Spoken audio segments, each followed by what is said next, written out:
Hello, everyone. Welcome into the Court Report. I am Sarah Hecht, joined as always by Orlando Williams, our analyst extraordinaire. We are here on game day, guys. It is Thursday.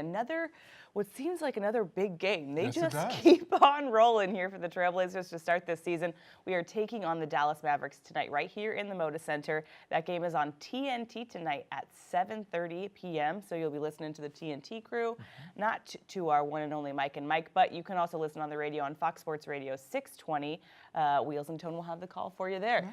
We have so much to talk about today, you guys, and we have a big plan of what we're going to talk about. But of course, with this show, you're the one in control. We're just sitting here hanging out on our lunch break, shooting the breeze about hoops and the Blazers. So pop in your questions and your thoughts. I see Boise Blazer is already here in the chat talking about his thoughts on what the keys to victory are. Of course, right below where you're watching this stream, there are poll questions for you to answer. We're going to get through those today as well to get your thoughts on the game at hand. But man, Cavs, Mavs, we've got a lot going on. We've got to talk about the Cavaliers game that happened on Tuesday night because it was incredible, and we're definitely not going to leave that on the table. And then, of course, we're going to get into the grind about the Mavs. So, again, if you have questions, pop those in the chat. We will get to as many as we can as the show progresses. But first things first.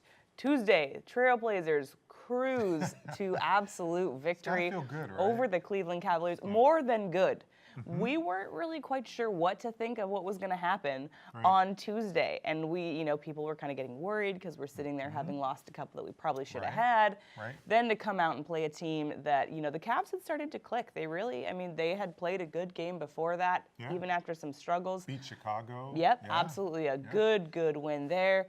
And we weren't quite sure what to expect because the Trailblazers offense wasn't quite there. But man, it just blew right into outer space, man. It was awesome. The Trailblazers able to come out not only on fire defensively, but to make just everything fall offensively. I have a confession fantastic. To make. Oh, uh-oh. So it took me about 8 minutes to get to a place of comfort. Yes. Because that first quarter. 10 of 10. Yeah. Cleveland started 10 of 10. You're not alone, and you guys can let us know again in the chat how you were feeling during that game, but it was a little uncomfortable there at first, and I couldn't. It was weird because they were taking the shots that I feel like we wanted them to take in some ways. But they were LeBron was just hitting absolutely everything. You know, and you're just kind of like, oh God. This is not good. This is not going to be good. But on the plus side, when you look at the box score there, the Cavaliers had 34 points in that first quarter. They did not hit above 20 any other quarter. Was that beautiful? It was beautiful. Not only the defense, but it was just the perfect combination and balance on the floor because, excuse me, you had the guys playing defense, which was interjecting their offense, and as soon as they started hitting, it was like the floodgates opened. We'd just been waiting for that one kind of nudge to find the rhythm, and then it was like, oh, we're back. We're good. And who knew that it was going to be Robin Lopez leading the charge offensively to kind of get the rhythm? I said it before, and I'll continue to say it. I know you agree with this, but it's therapeutic when you watch the ball go through the net. Robin Lopez was making everything. He was knocking down shots. His jump hook was rolling. Everyone the continuity seemed to be there. The dribble penetration. If you watch that game closely, you'll notice Dame for the first 5 to 7 minutes of the game, dribble penetration. He was like a prize fighter throwing jabs in that game, waiting for the knockout. It was so great to see. And I just have to say, one of my biggest takeaways was the fact that this team was so unselfish with the basketball. And I'm not saying that they ever do have a selfish side, but when you think of who's going to do the offensive damage and keep the Trailblazers in a game, Robin Lopez is not the name that comes to mind. So one of my biggest takeaways was that they looked at the entire scheme as a team and said, what are we going to be able to do? And then as soon as they started feeding it into Robin and realizing that he was going to take the edge in the hair advantage. The hair advantage, I like that. Because he was playing against Varejao, right? That was quite interesting. It was one of the first things that I noticed. I was like, well, there's a whole lot of curly hair out there. But that he was going to take the edge there, and they just kept feeding him and saying, okay, this is what's going to work, and we're going to make you pay inside. And then as soon as they really kind of tried to start covering and realizing, okay, he's going to just hook shot us into oblivion, then everything else really opened up. So that was great. What were your guys' biggest takeaways from the game against the Cavaliers? We want to hear what you have to say as well in the chat, so let us know. Talk to me about the Trailblazers' defensive performance. I mean, we've been talking about it, and I don't know that we're there yet in talking about defensive identity, but dang, this team has looked pretty darn good on defense. Oh, they've looked great, and the way that they've done it has been impressive. I'll be honest, when watching, and I said before the game that I was hoping and expecting that the Trailblazers would hold the Cavs under 30 points and under. Well, they were 4 points. The Cavs scored 4 points more than what we were expecting. But to me, it's the timing of the defensive effort. The second half defense has been phenomenal. Their ability, the Trailblazers' ability to come out energized in the second half and lock down on defense, make whatever adjustments are necessary at halftime. You know, we heard once about LaMarcus Aldridge giving a speech. I'm not sure. I wonder if he's given a few more of those since the first one. I'd have to imagine there's been some prompting going on in the locker room when it comes to defensive effort. And Coach Stotts, I'm sure, has a lot to do with that as well. But to me, all about the timing of the defensive effort. Second half, team comes out focused, and they get it done. Yeah, I was really impressed with that. And that's something that we're going to need tonight. I mean, as we talk about what we saw against the Cavaliers and what we're going to see tonight against the Mavs, there are some similarities that we're going to see, which is kind of weird. Cavs, Mavs. More similar than just the Avs, which I think is really funny. But yeah, I mean, we're going to need to see some lockdown defense tonight when it comes to this Mavericks team, because they are scoring the most points in the league right now. They are. Plain and simple. They are just an offense on fire. And when we talk about the matchups, which I want you guys to vote down below right now on what you think the most crucial matchup is going to be tonight, because this Mavs team looks completely different. And man, on paper, they are a very, very good team. Yes. Let's hop in and take a question from the chat here. And this one is from LaMonster. Welcome back, LaMonster. We're so happy to have you back. He said that hasn't been able to make the first couple shows because he's been at work, but we're happy to have you back here. He says he wants to talk about Nicola Batum. And I personally impressed with Nicola Batum's he wasn't the scorer. You know, every other guy was in double figures, but he did a lot of other things. I mean, look at this. He had 9 rebounds on the game, 5 assists, you know, a block. I mean, he really did a good job. But LaMarcus here says, or excuse me, LaMonster. I just called you LaMarcus, and I think that's what he meant, what you're going for. So that's really funny. Nico's filling in where the team needs him, but it feels like he's not as locked in or as serious as everyone else on the team. He says, don't get me wrong, Nico is one of my favorites. Am I just imagining things? You know, LaMonster, the feeling is out there. It's the vibe right now. Everyone's wondering what's going on with Nick. He took 6 shots in a game where things were clicking very well. And I view Nick as the type of player who can step in where he needs to. Not every player has the ability to contribute in areas that are needed. Some players are simply specialists. They know what they do well, and they go out and they do it every night. Nick has the ability to get in the passing lane. He has the ability to rebound the basketball. He has the ability to score when needed, and he defends well.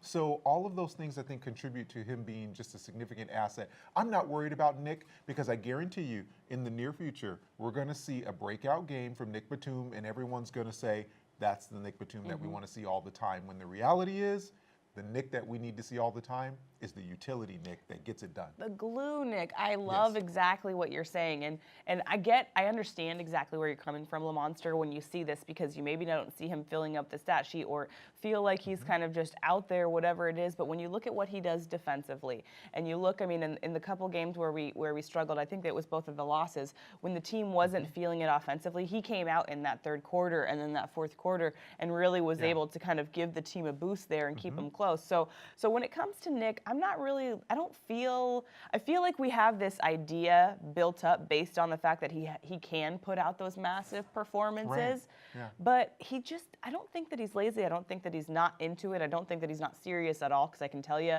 knowing the guy, he's one of the most serious guys on the team when it comes to this as being his craft and his career.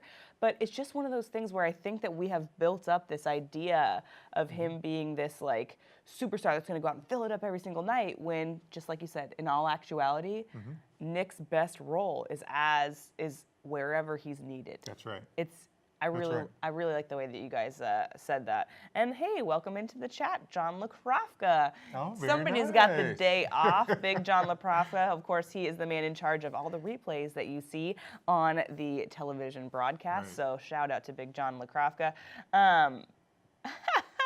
He wants to know. He wants to know. Hey, I have a question for Orlando. Is it tough being as handsome as you are?